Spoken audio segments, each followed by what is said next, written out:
Talk about pillar number 5, bottlenecks, removing bottlenecks in your business. Operations are the backbone of your business. If your business systems are inefficient, scaling will create significant chaos instead of growth. So we're going to remove bottlenecks in business. My goal is to finish up, and I want to talk about those connected businesses, the businesses that are there. I want to come back in and talk about that, and I'm going to give you a way at the very end so you can go in and you can know if you have businesses and you want to bolt some other businesses onto it. I'm going to tell you exactly how to do it so you can do it actionable and you know you're doing the right thing. At least the low-hanging fruit. You get more creative as time goes in, but your first businesses, I'll show you. So here's the thing, removing bottlenecks. Core processes and systems, documenting and benchmarking against prior months and years, right? How do you know if you're doing good or bad? How do you know what's going on?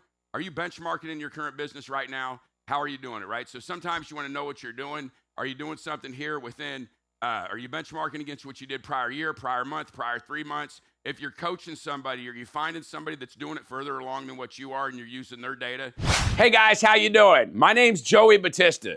I'm an active 9-figure entrepreneur. Listen, inside this video, I'm gonna share with you the tips and tricks, the real life examples that I use growing and scaling companies today. Listen, I'm not an influencer. I'm an entrepreneur with a passion for sharing what I've learned over the last 3 decades. And it's a privilege for me to share it with you here today. You should be coming to events like this, and then you should be going to trade shows or whatever the case may be that are industry specific. And the magic happens when you do both.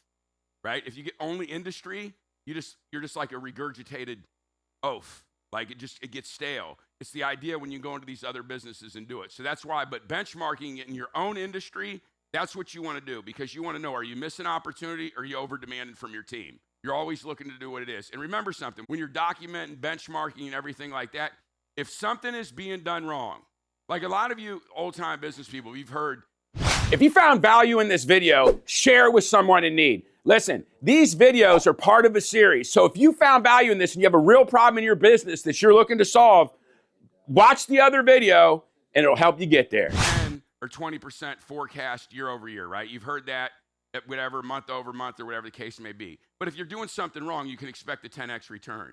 If you're in a business and you have the core things done and you're doing $2 million a year and you pull a lever in that business and you make a massive change, you can expect to do $10 million overnight. It can happen for you in the next 12 months. Because if you're doing something wrong and you pull the right lever at the right time, right, boom, you explode. And then you'll hit another plateau and you'll slow down and you'll sit there for a long time. And that's what this is all about. When you're going through here and you're looking at these things, whether you're digressing, staying stale where you're at, or you're struggling to grow, or you're trying to grow without disruption, having all these things in place, it's going to keep the guardrails in there, and it's also going to give you the ability to coach it. So hiring, recruiting, and onboarding, right? What's your onboarding process look like? Let me see your ads. Are they speaking to the culture and the values that you have, the people that you want to attract? Everybody wants these high performance people. You speak of high performance. Back again, common narrative. How many of you in here, like a lot of you guys are growing big sales teams. I imagine you, Max. Do you have a structured interview process? You have to. You guys, who in here has a structured interview process, right? You have to have that in order to make sure that your team's doing it. Are you living by it, right? Because here's the thing. Keep in mind, people have KPIs, same thing we said. But once again, if you have that structured thing, are your core values incorporated into it? And then when they get there, you actually live in them. And then once again, we talked about the permission to play. When you want to grow and scale, if you don't have the permission to play, you're going to run into a problem. The sacred cow. So here's what we're going to do. A sacred cow, it's a figure of speech for something considered immune from question or criticism, especially unreasonably so, right? So a sacred cow, let's see what we got here. So, this is untouchable and can often be the source of the greatest problem or issue facing a company. And especially the longer your company is, the more you definitely have a bigger sacred cow. Especially in family businesses, it's common, long-term businesses, whatever the case may be. Take an honest look at your employees or procedures that might just be mooing within your company. What does it cost you to feed that cow? So a sacred cow is, long story short, we do something for a long time just because we've been doing it. Doesn't feed the financial statement. Doesn't really make any sense. My dad did it. My grandfather did it. My cousin did it. My old employee did it. My boss did it. The guy who trained me did it. We just always did it. So you should question things and see what it is. There's an efficiency in your business. There's a bad process, a process that's not self-serving. There's a sacred cow, something that's been, maybe you're in an industry that you've been in the same industry and it's already been well oiled by private equity and by efficiencies and all the big corporate companies. And you just have these structured things in there that that's just the way it's always been. But is it necessary?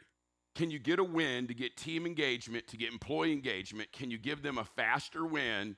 And at the same point in time, can you take friction out of the process, right? Or can you take expense? We didn't go into this today, but one of the things like revenue per employee, most of the time, do any of you manage revenue per employee in your business? Right, you do? You do? So, and I'm not going to spend a lot of time on it, but I say this because where you're at right here, most of the time people are like, I need more people in the business. And this is another exercise for another day. I need more people in the business.